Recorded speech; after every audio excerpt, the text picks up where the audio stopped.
there was a morning when Aarav simply couldn't get out of bed.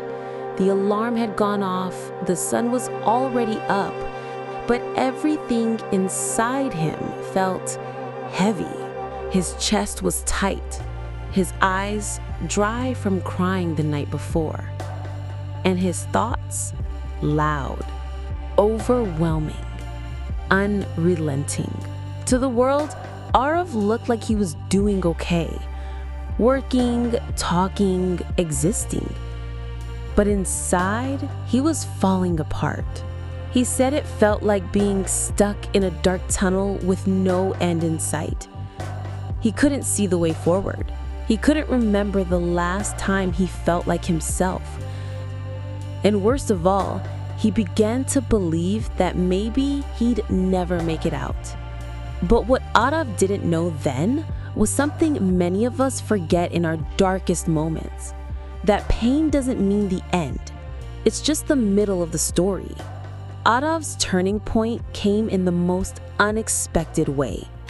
One night, restless and scrolling through his phone, he stumbled across a video.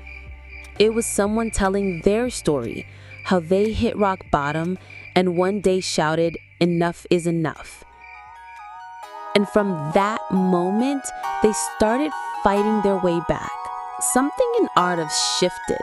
He whispered those same words out loud, shaky but determined. Enough is enough. That night, he made a promise to himself, not to fix everything overnight, not to pretend he was okay, but just to keep going, even if all he could do was crawl. And so, he began, not with some grand life plan, but with small things. He started with one walk around the block, one glass of water, one text to a friend, one quiet moment where he allowed himself to cry without shame. And slowly, things started to move. Aarav learned a few things during that time, lessons that stayed with him. First, he stopped pretending. He allowed himself to feel the sadness, the anger, the hopelessness, all of it, because denying his feelings only buried them deeper. As someone once said, you can't heal what you refuse to feel. Second, he reached out, not to everyone, but to someone. He messaged a friend, opened up to a family member, and for the first time in a long time, he realized he wasn't alone.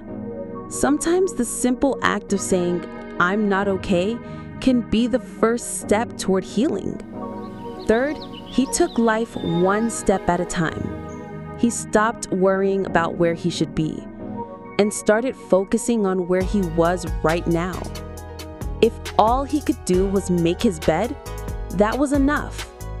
If all he could do was eat a meal, that was a win. Small steps every day. Fourth, he started caring for his body. He slept better, ate better, went outside and felt the sun on his face. And he realized even when the mind is heavy, the body can help carry the weight, if we let it. And finally, he held on to hope.